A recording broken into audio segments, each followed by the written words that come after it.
Welcome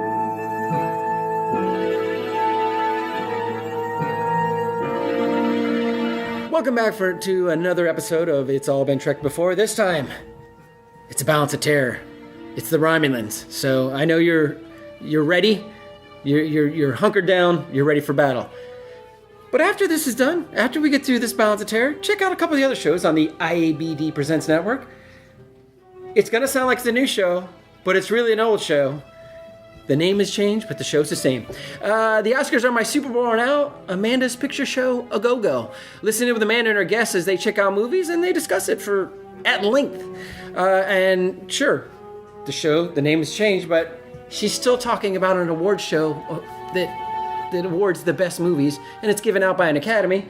And it also, to her, it's as exciting as a big football game that's played every year that the Philadelphia Eagles have still never won. So, I know the Oscars just happened a month or so ago, but you got to get right back in it. So it's Amanda's Picture Show, Go-Go. Please check it out on IABDpresents.com. Also, you should check out the flagship show, the IABD Radio Hour. Trust me, just go to madlab.net. You can buy tickets right now for the next show. You're going to want to be there. It's modern versions of old radio serials, and they just keep getting better and better. It's all been done before, so why not? Why not check it out? And right now, check this out. It's the Balance of Terror on It's All Been Trekked Before. Welcome to another episode of the seminal, hugely popular, definitive Star Trek podcast. Yeah. It's All Been Trekked Before, which as we record this has been a podcast for, 2 days? Yeah. That's how far ahead we are. Oh, we should introduce ourselves first. Yes. Steven. Amanda. Jimmy-Jerome. Okay, so Balance of Terror. This is the first Romulan episode. Mm-hmm. And we start with not knowing who the Romulans are, and so they give us a very, very clunky exposition. Yeah, because apparently Starfleet officers don't know the history of their own fleet. I wrote it down as Spock's position. Spock's position? He gives That's the whole a good term. And in my head, I guess I had forgotten that I learned everything I knew about Romulans from this episode forward. Mm-hmm. So in my brain, it was like, oh, they already knew all that. But yeah, I had forgotten all that over the years. So I remember they didn't know who they were. And it always seemed a little strange to me that the Vulcans weren't aware of the Romulans. Right. Because later, it kind of seems like they've always been aware. Right. Later, it's like, oh, no, this was a deal we did. And in this episode, it's just a theory Spock has. To be fair and explain away stuff that's probably just plot holes, but to explain away, it's probably the Vulcan High Council probably decided that should not be public knowledge and kept those records sealed. And so the Vulcans as a species were aware, but not the individual Vulcans. Well, a point to would be my guess. I don't know that for sure. Clunky exposition as well is... The exposition was ridiculous. I'm sorry. But, again, kind of excusing the defense and taking over your job here. Good. But to some extent, they're talking about this is a war that happened 100 years ago. Right. And, okay, 100 years ago from now, we're talking World War I. How many full-on details do you know about World War I? You know How did I not listen to Hardcore History? Right. Like 24 hours on World War I. Right. Okay. Yeah. The normal average person. Right. The normal average person won't know quite as much. I can tell you the Archduke Franz Ferdinand or whatever got assassinated, but maybe that's not even right. But it is. No, that is correct. I couldn't say the Serbs, whoever. I think it was a Serb that shot him. And he was the Duke of also, while we're here, we are doing a show called Sarajevo 1914 in the Young Writers Festival this summer, which will explain all this a lot better than I am. So look for that in July at Mad Lab. At Mad Lab. Tickets available. That's right. There you go.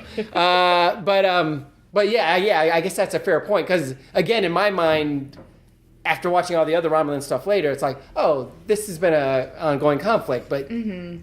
Well, it's been a dormant conflict. It is, but I would think they know they're heading to the neutral zone. There's something going on in the neutral zone. That's where the ship's being dispatched, and the crew doesn't read the dossier on where they're going. Yeah, it seems like if you're in Starfleet, at some point you would have studied this. You would have. Yeah, you absolutely would have. Yeah. No, somebody on Rigel 6 might not know anything about it. Yeah. And even if the senior officers just kind of kept to themselves what the mission was, which could explain why Spock had to explain to everybody else, yes. I would still think most of the crew would have had, the basics. In Starfleet history. This is a major power that they have a major treaty with.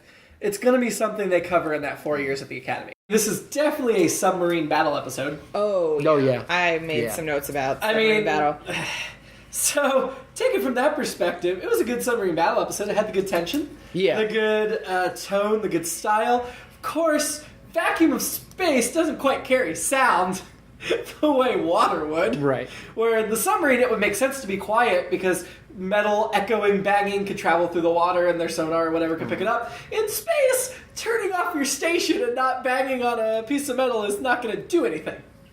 As long as the exterior lights are shut off, that's all you get. The sound's not going to travel through the vacuum. Well, when Spock hits the button, is it more that the device came on and lights? They were able to get that?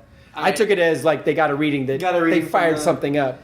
But they turn down lights and everything, and I'm like that. Okay, I get exterior lights should be off, and the bridge does have an exterior window at the top. Yeah, but I mean they were like, we gotta whisper. Well, maybe it's like if when you're in bed, people still end up whispering to each other if it's dark, even if there's nobody else in the house. Oh, the one thing about the whole submarine thing, I did really appreciate the sort of trick of putting the debris and dead bodies in the submarine in the torpedo tubes and releasing that. Yeah. So doing something with the garbage is always a ploy. Yeah. It was a great ploy, and even sticking the Centaurian's body in there so that you had the human or not human, but the organic remains as well. Yeah, was intelligent. And then the second time you've got the nuclear device sort of which trick is actually really cool in the sense of harkening back to the previous 100-year-old battle we discussed, which I thought was cool. The idea of this primitive weapon,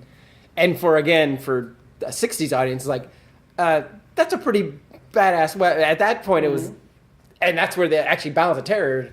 That's what we now call it mutual assured destruction. Right. But that was the Cold War term between Russia and the United States. So it was very much. The Klingons were supposed to be more the Russians, but in this. Yeah, and I think I always liked the Romulans. I've always found them more interesting. I thought the Klingons were just more one-dimensional, but maybe I'll change my mind as we go through. But especially in this episode, Klingons are complex, but I think the Klingons are easier to understand. The Romulans are more alien. Maybe, yeah. Well, looking at this, and I'm talking strictly original series. Sure. This episode, as far as bigger themes go, I think there's definitely, you just mentioned, a Cold War theme going on, because these obviously are two, and they can't even talk to their home bases, and they're kind of rogue and doing all of these maneuvers. And then also the whole bigotry racism thing. Yeah. With Styles' character against Spock because he looks like a Romulan. And so that plays into, too, that, again, if Spock was aware of the Romulans, I think he would have told Kirk. And so that's where I don't think he was aware at all. Because Kirk didn't know either. But I could see why Spock wouldn't want to tell the rest of the crew if he was aware. Well, I guess I'm thinking more along the lines of bigger issues going on in the 1960s, that I feel like this is one of those cases where they were able to sneak in a storyline about racism by going, oh no, look, really this is about the Cold War. Sure. I think you'll pick up on this, but maybe the censors won't get as upset that we're also saying, hey, don't be racist. I thought it was really interesting they chose to use the Romulans in this, because the Klingons were something they already had in mind, right? The Klingons hadn't come yet, but I'm sure they were already thinking of the Klingons, because they're a more prominent race in this. But they chose the Romulans instead, and not just making them a random enemy. The connections to Spock's race, I thought, made the story feel much more integrated to the universe as a whole, rather than a standalone alien of the week. Yeah, and the real Earth parallel there is very close with George Takei, because in World War II he was in an internment camp for that same kind of thing. We're fighting the Japanese, so you look just like him. We're putting you in an internment camp. So I know he didn't write the episode; he wasn't involved in that aspect, but that would have had to mean something to him. Oh, absolutely. Yeah.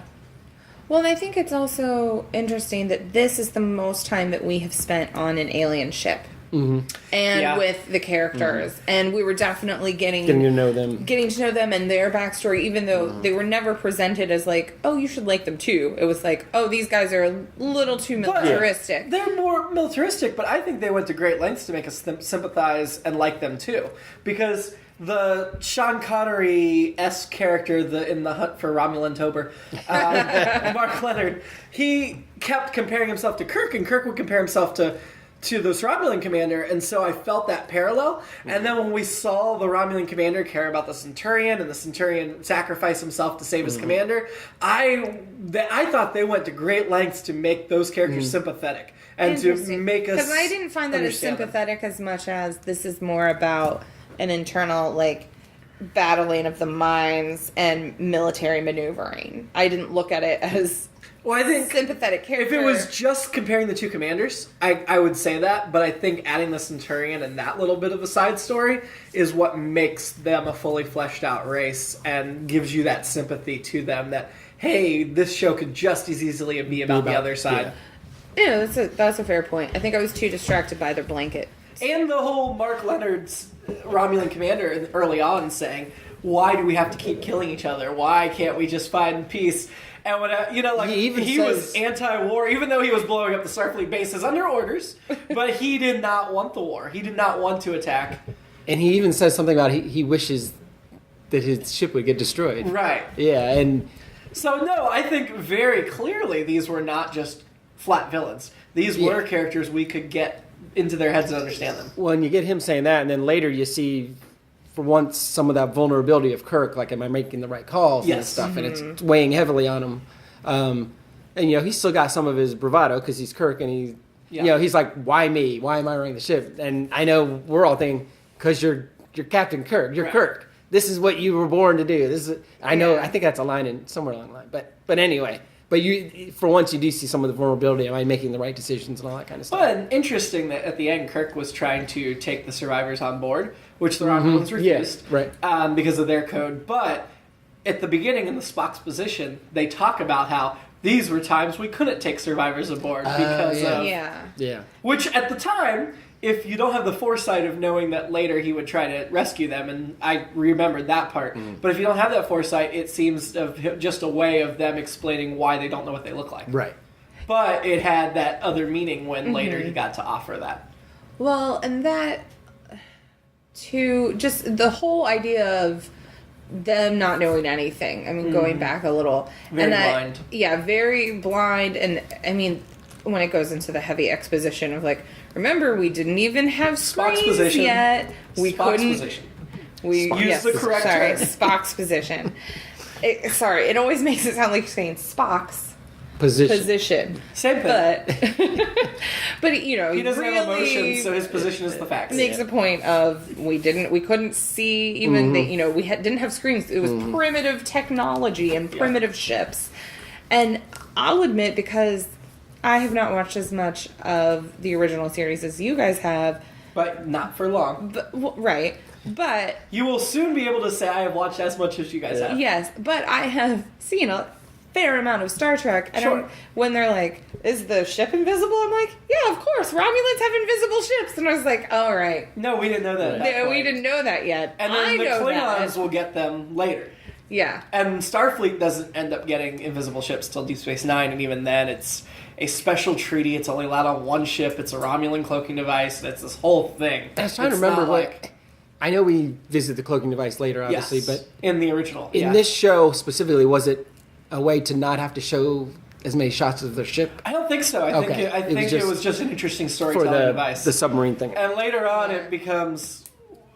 for a while, it's almost like, well, the bad guys are going to hide and the good guys aren't going to hide. Yeah. But then even later than that, it's like, no, these are our treaties. We've agreed not to develop that weapon because that's what we gave up in our treaty with the Klingons and the Romulans and blah, blah, blah. So... eventually, Starfleet does get cloaking devices, but it takes 150 years. Well, and we have another episode coming up later that's specifically about the cloaking devices. Yeah, I remember that while we were watching this. Yes, which is with another one with the Romulans. Yes. Yeah.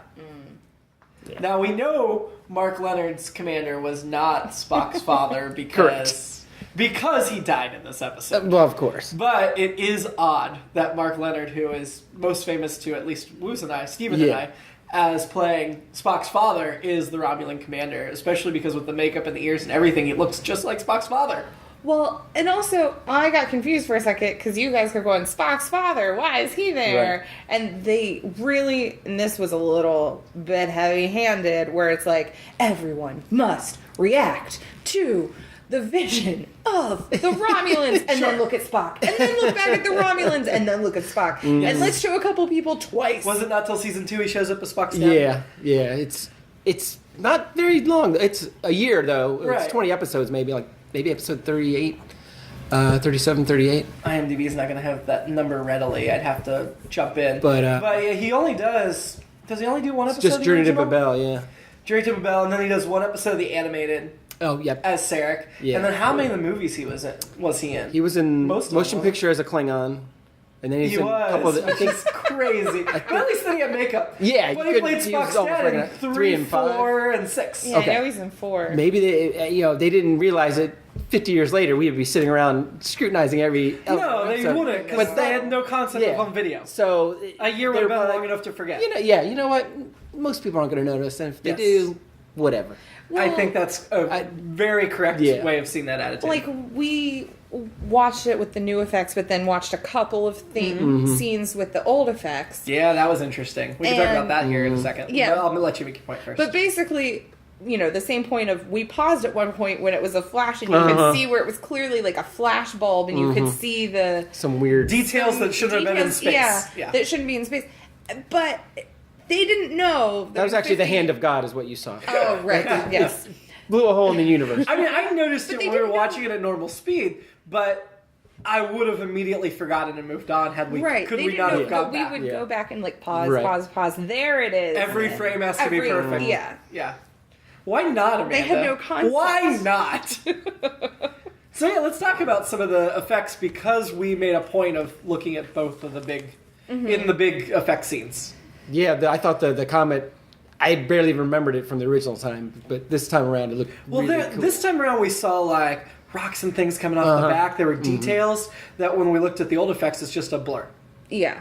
And to me, it added more to the battle, the battle itself being reminiscent of the Crab Nebula battle in Wrath of Khan. in Wrath of Khan. Well, there was a shot of Sarek that reminded me of Khan in Wrath of Khan yeah, too. yeah.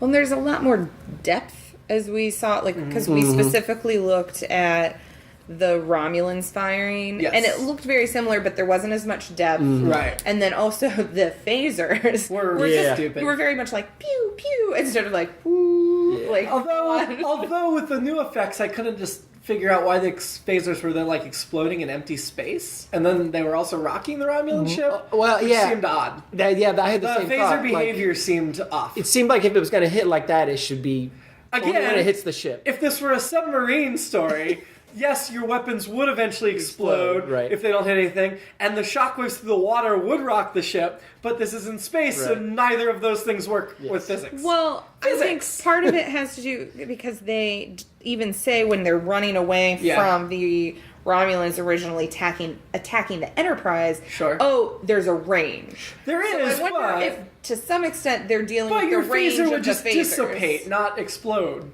It's not a torpedo.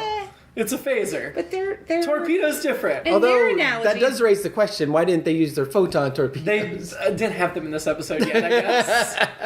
I also want to know why the Romulan ship just didn't go around the comet. Sure. Well, because at one point he says, Or like, were they? They wanted to look at it because they say something Yeah, but about like, oh, the beauty. you can look at it without going through its tail, especially when you have an enemy on its butt. Details. Thank you. John Warburton played the Centurion. Yeah, I forgot and to he look at looked really familiar. I'm He looking did at a he lot was of best, classic stuff. Yeah, he was best known for a movie called Cavalcade in 1933. Wow. So he was already an aged actor. In fact, Star Trek was one of his final credits. After that, he did Funny Girl as an uncredited player. He did an episode of The Wild Wild West, but this was the end of his career.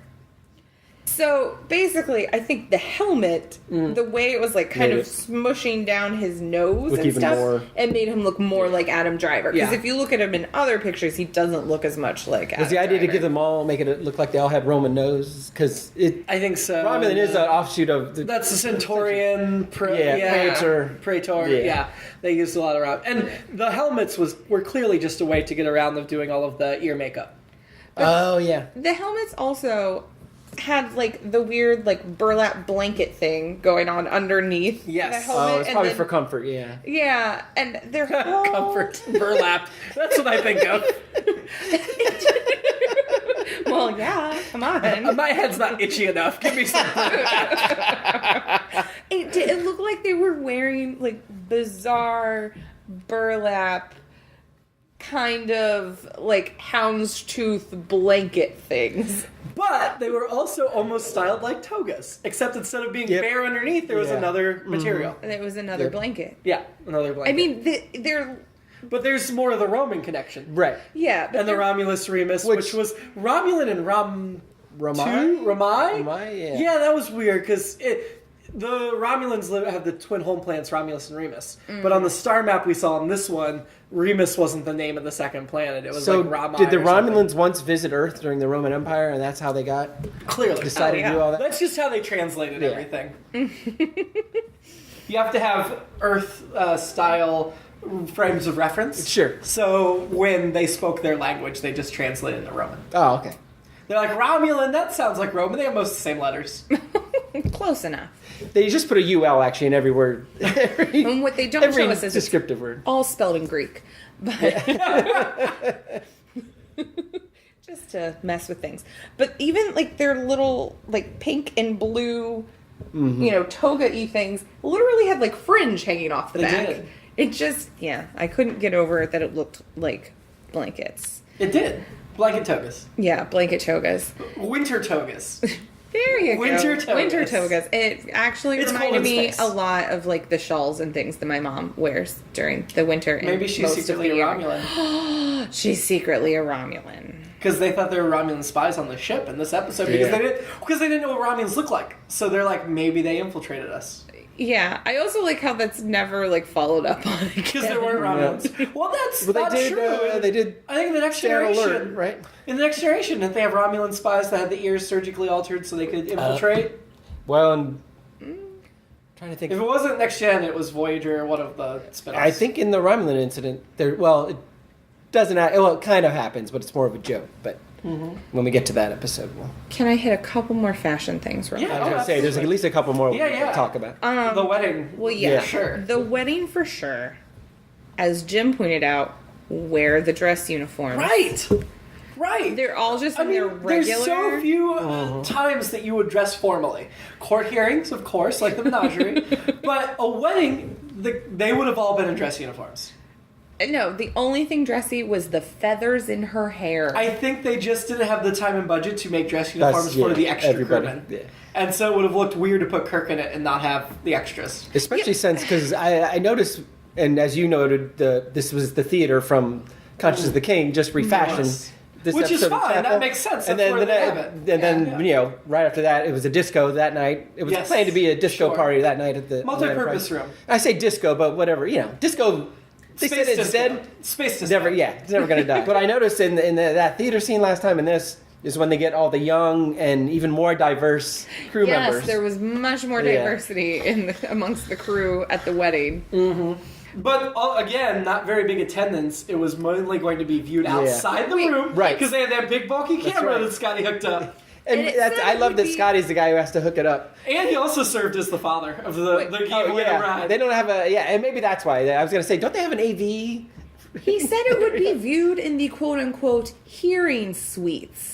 Is that what he said? Yes. I think said like every room or something. I like thought the broadcast. it thought it was sounded the- like yeah. hearing suites. And I was like, what the heck is that? don't I thought he think said so. screens. Screens, Okay. yeah. Viewing screens. I That thought would he make mentioned more it like viewing sense. screens. projected elsewhere. Yeah. Which the cameras then were much bigger than they are now. I also thought, speaking of Scotty, I feel like, so we talk about, I'm sorry, are you done with fashion? No, I have one other Let's do thing. fashion, then we'll talk about Sister Scotty. Hura. Yeah, Uhura at one point when look, at least they're like, hey, go take over navigation. Hooray. Good. But she stands up and there's no skirt on the back. It's basically just underwear. Had it just rode up, like it was kind of hanging up? But it also looked like it was split in the back to not fully be a skirt in the back. Well, it was uncomfortable to sit in the skirts. They just split it up. And not only did she take over navigation in this episode, and while she was there, she was doing communications, but when they call the meeting in the middle of this conflict, like, all right, we got to have a meeting. We're all going to be in this very important time. We're all going to go to another room. And he specifically says, all right, gentlemen, or something like that. Yeah, and he doesn't say, Ahura, you have the con or any of that, but it's clear. Had to have had the con. Yeah, it's clear she did. And because when they call back, left out of the meeting. She's like, here's everything that I need. So, but she got left out of the meeting. Yeah. So that actually leads into the next point I was going to make is early on, the side characters were very well developed. And here we get to the middle of season 1, and they're already losing material. So Uhura gets one great moment where she gets to take navigation. Scotty gets one great moment where he gets to give away the bride. Sulu gets one great moment where he agrees with Styles and said, yeah, you got to do this. And Yeoman Rand gets one, maybe two, great moments where she's all over Kirk. Is this the bye-bye Rand? This is the final appearance of Yeoman Rand. That's where one of my questions for you guys came from. Yeah. Did they know this was going to be her final episode? No, I don't think so. I was just wondering. And they aired them out of order, too, so the production order was different. Right. I just didn't know if they knew they were firing her, or if it was a very sort of like, and you're gone. I don't think so, but the scene where she came to Kirk's quarters, she looked a little drummed up, if that was just my imagination or not. Because that's why she got fired, was over drugs. She seemed a little out of it in that scene. But then, of course, she has the, cling to Kirk scene, too. Well, yeah, he puts his arm around her and they're hugging. Well, they were bracing for impact. But so those four had just these little bits, and then they give more development to Styles and Angela and Tomlinson, and then things that should have been Scotty, like fixing the phasers, Spock has to do it. And you're just like, okay, this is where we start getting all of those characters cut out, and it all focuses on Kirk, Spock, and McCoy. Yeah. But also, okay, this was a legitimate question I had.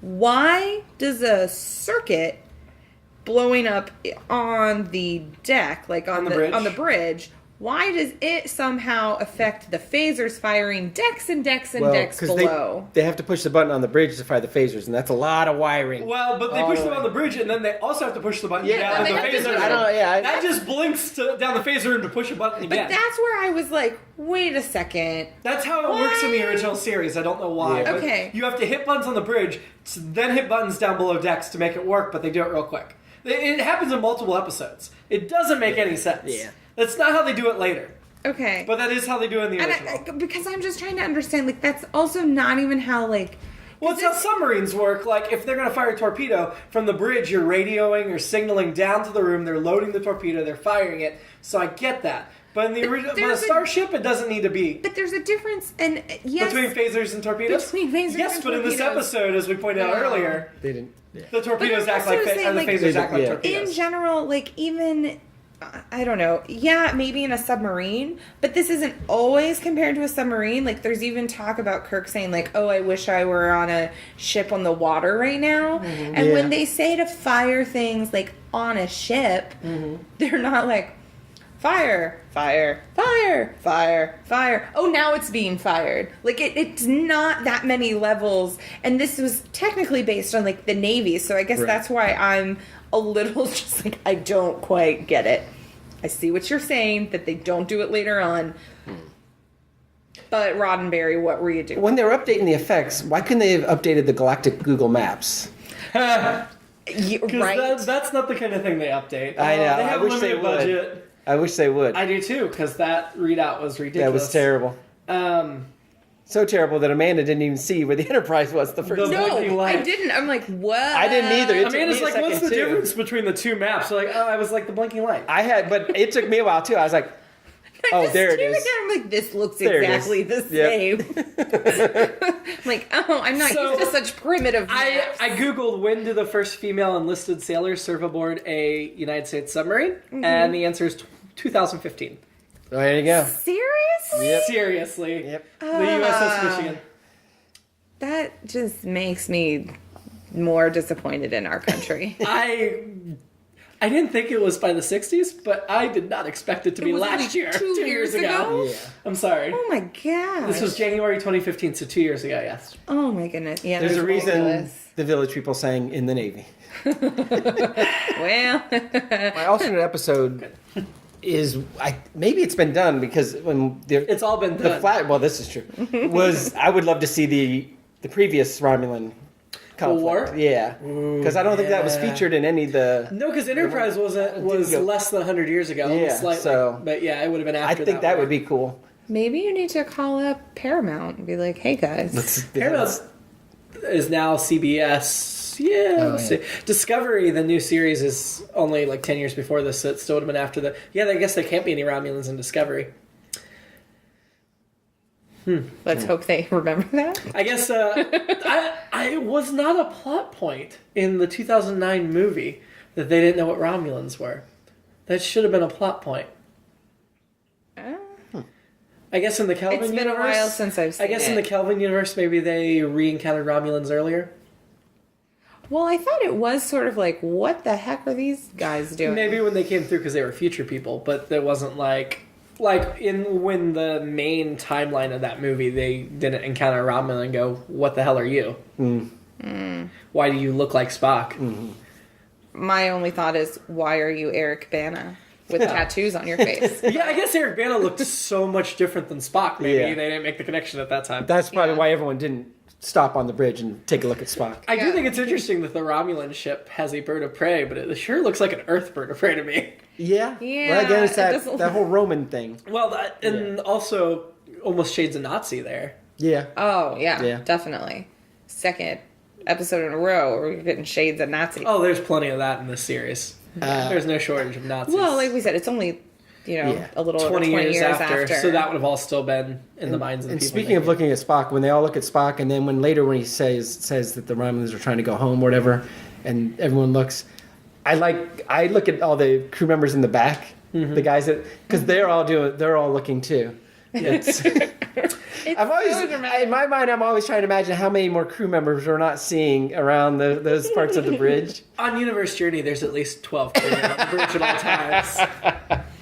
Sure. Every once in a while. Whenever it's convenient to the story. I was disappointed that when not Sarek, The Romulan Romulan commander commander was all beat up at the end. There was no green blood on his face. Oh, It was just yeah. soot. There wasn't Yeah. red blood either. Yeah. But there was no green blood. Yeah. Okay, I have another question about the Romulan ship. Sure. When he's seen to the Centurion and Yes. why is there no sick bay on the Romulan ship? There may have been, but everything was falling on their heads. Their bridge is their bridge is smaller and everything. Yeah. Their bridge is not only smaller, it has lots of things above them that can fall. Yeah. Because Yes. every shot of damage, things were falling Yeah. from Falling the on- ceiling. Yes. But Thank God the Enterprise doesn't do have they that. not have a doctor? Like, is this the whole crew? It's a ghost crew? Like, Well, I think it's a minimal crew for what their priorities are. Well, yeah. And I could see them, if they're not doing away missions, and if the ship, gets damaged, they just blow it up, maybe they don't need a doctor. Is a Centurion like an emeritus professor? I thought he was like an advisor of some sort. Yeah. So Like a higher ranked, but not in charge, but there to give him, or maybe he's the Praetor's representative. maybe it's maybe He was almost like a first officer, but that's what I thought at but first. also then he like an older advisor. Yeah, I mean, I know the parallel was supposed to be the way Bones was advising him. Sure. yeah. But then there was also the younger Romulan Adam Driver? guy. Yeah. Yeah, there was a weird power struggle going on. Adam Driver so needs to Well, be they said he fucking knew big now. people. Yeah, they said he knew Yeah. people. Yeah. But then, He's when the he was Praetor's nephew. Let me have the glory of the kill. He's like, no, it'll be my command. And Yeah. so I did think that was an interesting thing going on, but still, Yeah, I maybe don't know. the Centurion being treated by not Sarek. No, it's well, he has no name. It's just Romulan Commander. Maybe he was just like, you know what?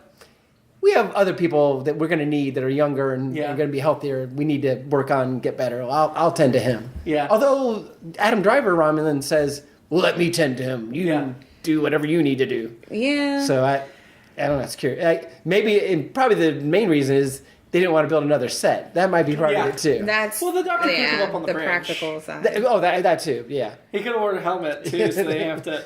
They could have just put DeForest Kelly. I thought it was a slightly very different helmet. I thought it was a very powerful moment though when the Romulan commander told them to put the Centurion's Oh, body yeah. in with the wreckage. Yeah. Oh, I yeah. felt the emotion in that scene because Mark Leonard is excellent. I think will he's say I felt the fantastic. emotion there. Yeah. I still was just like, these dudes are evil, but No, I didn't feel that way at all. I just felt the alien frame of reference. I really like the line that the commander says, in a different reality, I could have called you friend. Yeah. Mm-hmm. That is where I felt more for that character. So we than need that in the Eddie. next Star Trek movie because now they're in a different reality. They could call each other friends. They could call each other friend. That would be really awesome. Oh my god, Callback. can there be a montage of like Kirk and Romulan Commander like skipping through a field of flowers and like spinning? Am I the only one that's picturing this? My only so. We need some slash fiction here. My only thing is if it's going to be a Romulan commander and they bring it from the movie and it's going to be the same Romulan commander, it needs to be played by Ben Cross and it needs to look just like the Sarek in the new movies. Oh, Because Ben That's Cross a fair played point. Sarek in the new films. that is a good point. That would be great. That would be. That would be such a good callback for us. Yes. And everybody else would be completely confused. So we were like, they listen to And it's just one scene where they like become friends. It's not the whole movie. It's a throwaway scene at the beginning. Yeah, it's like the green skin one when they within the original. I have a couple of. I have to cover sexism real fast. What? There's no sexism in this episode. Just a couple. At one point, Uhura. I mean, not as much as some. I mean, truly. I mean, there's a woman running the phasers. yeah. But Well, Kirk and then- kind of comforts her a little creepily at the end. Well, okay. I'm gonna get there. It wasn't like he comforted, what's her name, last episode.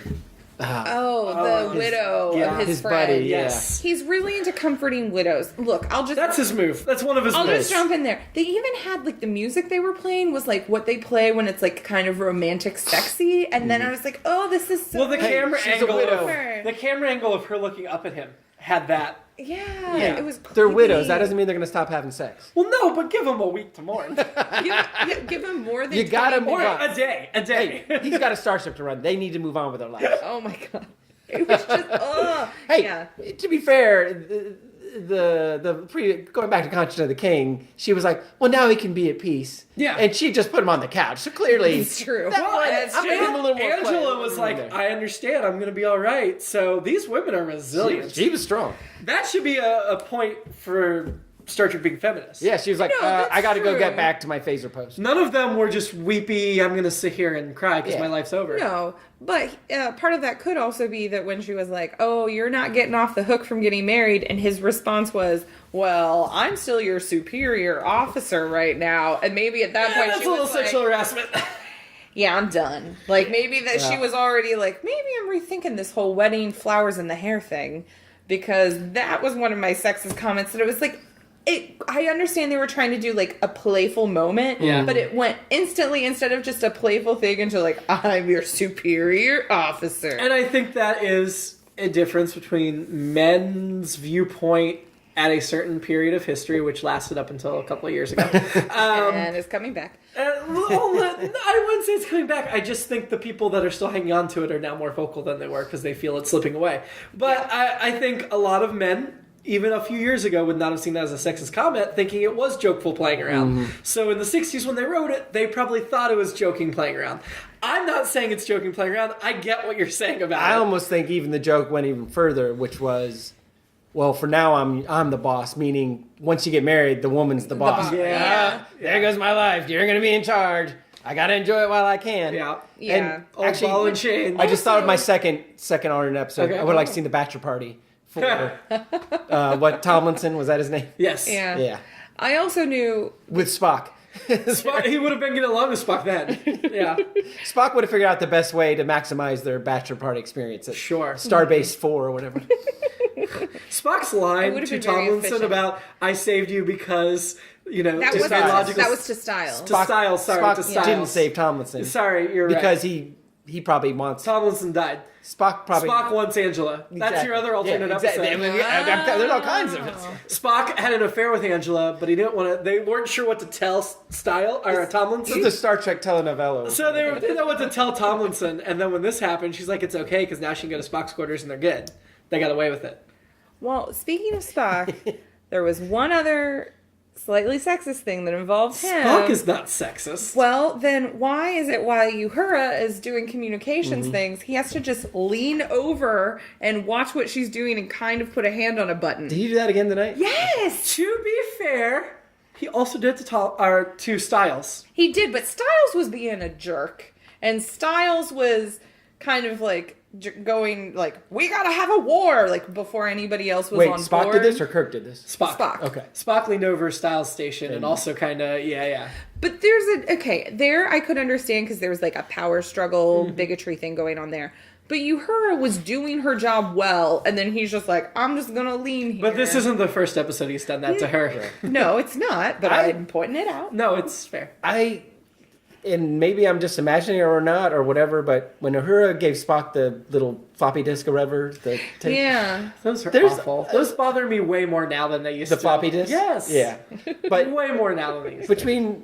And maybe I just think Nichelle Nichols is always flirting with me as I'm watching. She is. Like everyone else. She is. I had a conversation with her. I feel like there's there's something between her and Spock. I almost feel like the 2009 movie was like, oh, by the way, here's the twist. It was going on all along. Yeah. And now I feel like every time I'm looking for it now, like, oh. I feel like there was some implication in the original. That's probably what gave him the idea for the new movie. So I'll be keeping an eye out for that here on out. As it goes on. The twist movie. Yeah, this is the Tyler Durden moment. Any other notes before we go into our rankings? Why does Kirk keep calling Styles Mr.? There's like driving the message times where he doesn't call him Styles. He's just like, Mr. And Tomlinson called that's his first name. Bride that too. That's her first name. Yeah. I'm still your commanding officer, Mr. Mr. Was like, whoever was like, I don't know, working on the script that day was like, you know what? We need more of people calling other characters Mr. in a sort of menacing I did fashion. like how direct Kirk was with Styles. But Styles must be pretty awesome if Kirk was... Because it felt like Kirk was just like, you know what? Why don't you take 5? We're going to get somebody else up here. But the Navigator's always getting replaced, like the drummer in Spinal Tap. The other thing is, why is the Navigator... Until we get Chekhov. Yes. Yeah. Always... They're like, send him like off. first officers in Universe Journey. I guess my one other thing I would want to mention is I thought the ending of this episode, where it was just like... After the creepy... comforting of the widow. But then it's just sort of like Kirk walking through the halls. That did feel weird to me, too. I thought that was just more of the... business returning to usual. Well, he's... Yeah, kind of, but I think what I read took from his face was, he's... Like, I thought he did it all in, like, that little shot once he walks out of there. Mm-hmm. He's thinking about what just happened. Also, but, like, I gotta get on with this. And, oh, by the way, I am the captain. I'm captain. He starts... There's other episodes ending like this. Yeah. It just feels weird when they do it. I didn't feel weird to me. I think more along the lines of what Steven said. I actually liked it. Oh, It was different, but I was like, I like this because it's showing sort of his process of absorbing everything that's happened. I enjoyed it. And I thought it was weird. My other Mandela effect moment in this episode was... I thought at the end the episode ended with him comforting her, and I thought he came in and just put an arm around her while she was doing what she was doing in there, rather than and then pushed your head slowly downwards. That part I don't remember. See, there's all these multiple realities. That's how I remembered it. I'm just kidding. Of course, yeah. So. That would have been quite an ending. But yeah.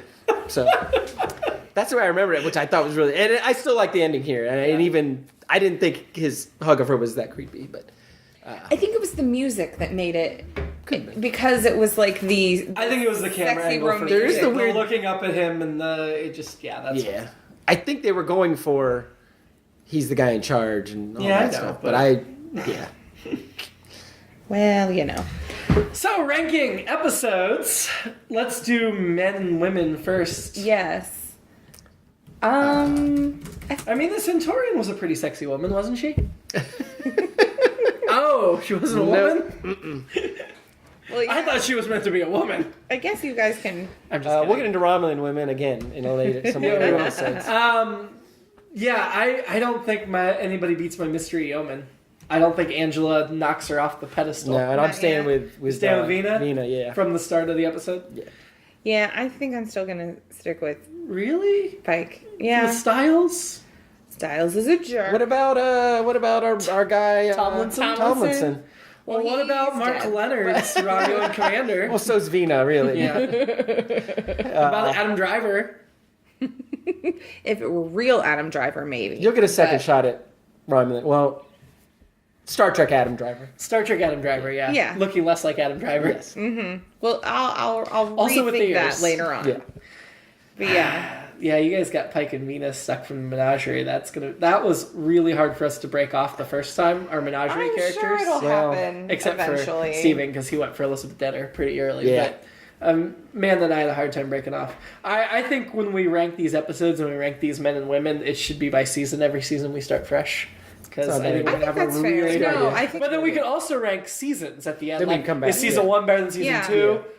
You know, I think because I think it's just going to be too difficult to. Oh yeah. Well, totally. Shore Leave's up next, right? It so is. that has Tanya Barrows, and she's got some potential. So where do we As put well this as- episode? As well as another one of Kirk's past loves, Ruth. So I mean, overall, I think it was a pretty good episode. It was. It's always been one of my favorites, and I liked it a lot.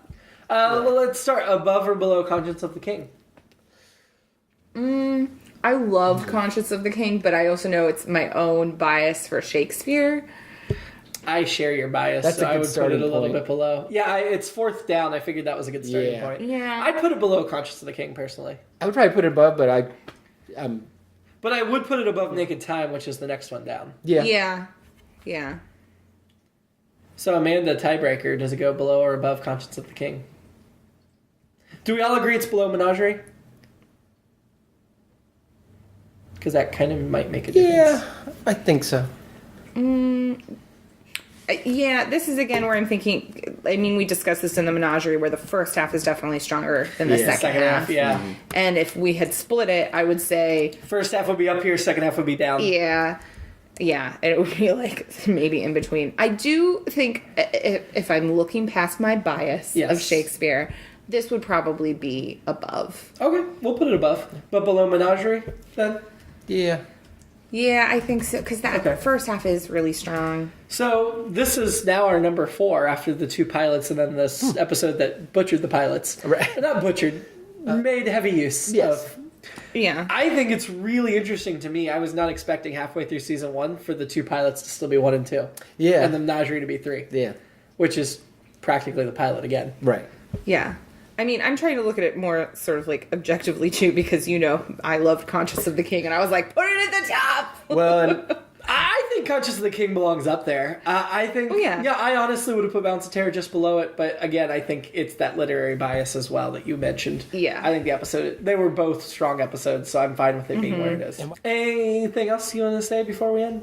I always like the Romulan salute. It's whenever I have to do it. Yeah, whenever I have to do a salute that isn't the traditional salute. Yeah. I always go with the Romulan salute. I think anytime, whether it's an FFN and I'm improvising or whatever, or if I'm directing somebody and they're an alien or just a weird, just some other, they have to do a salute that's not a salute. It's always the Romulan salute. I think it's a good salute. It's my go-to. If this was a video podcast, we would end with it. We We can all just make a sound. How? Can we all do it at the same time? Almost. Okay, join us next week for Shore Leave. Later.